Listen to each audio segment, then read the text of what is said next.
Hey. Okay. So.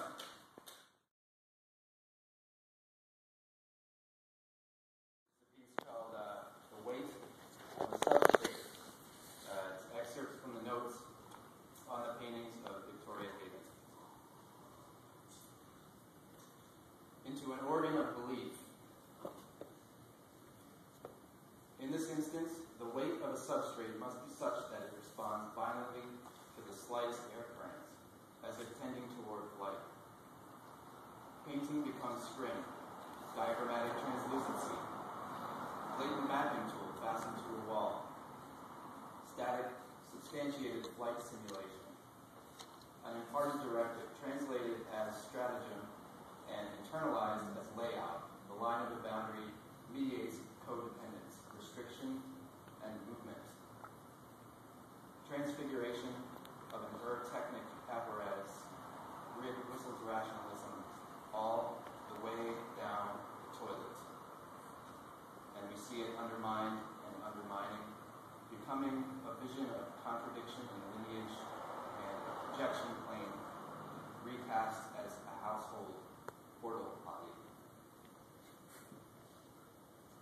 We see concretized in meta-trajectory the twice-removed sensation of imagined space, beyond mere simulation, trapezia, deflected views of quadrilaterals, toward the fractionalized schema of a pierced projection plane. Apportioned, regulated, bound sectors of the built, inevitably framed remainders, inhabitable, traversable remainders, that can only be seen and entered by redressing the materiality of practice, irrespective of the built. These intellectual voids contained, gathered and retained forces conducive to centrifugal disembarkation, a reverse plummet, a pneumatic zip tube. This practice reclaims and advances the efficacy of visuality to actualize, shortchanged by empirical and critical normalization, with particular emphasis on surface-to-air interfusion and a dimensionally liberated motility of the sightline. The primary or pre-reflective ground of content's experiential offerings.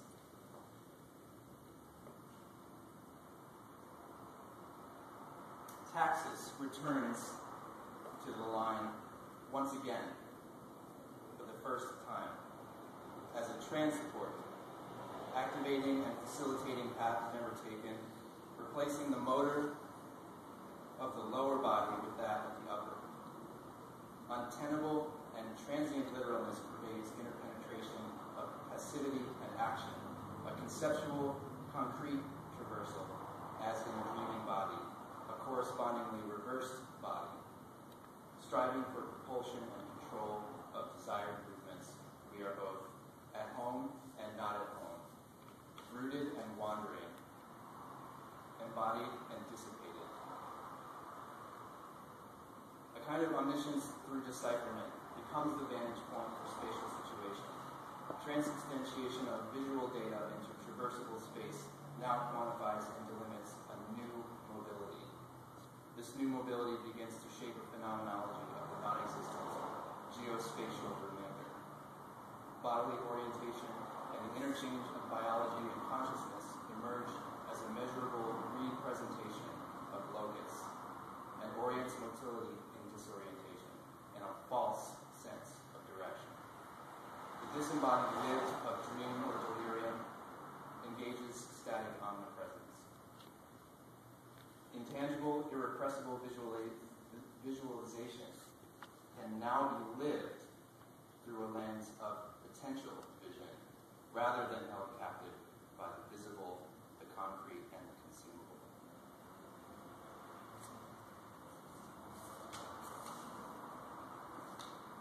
That was faster than I thought it would be. So, as a backup, I brought this kind of addendum that doesn't have a title, but is also sort of loosely based on Victoria Haven's painting, which I have a lot of stuff on.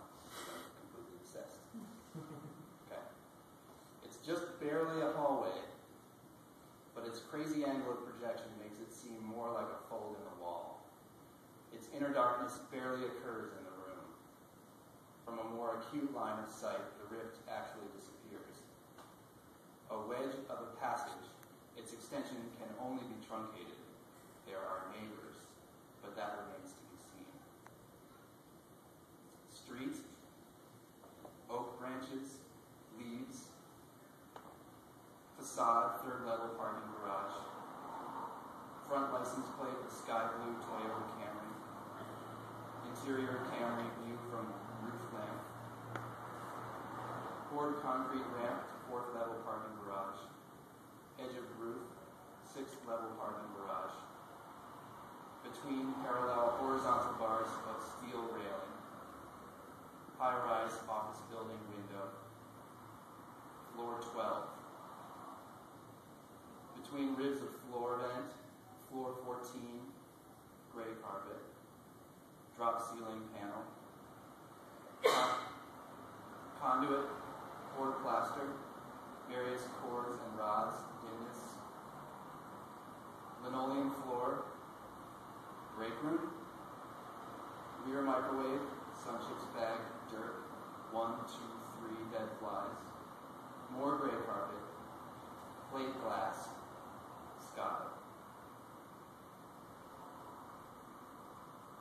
As I was sucked out of the emergency door, for which I had some sorts of responsibilities, my consciousness could not have become any less relevant. Not irrelevant, but differently relevant.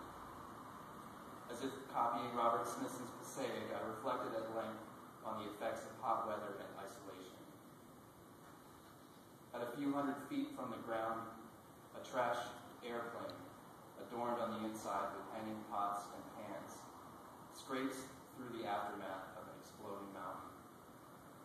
If we can situate ourselves next to the doors and bear the concussive debris, we will stare right into the face of Claude Monet.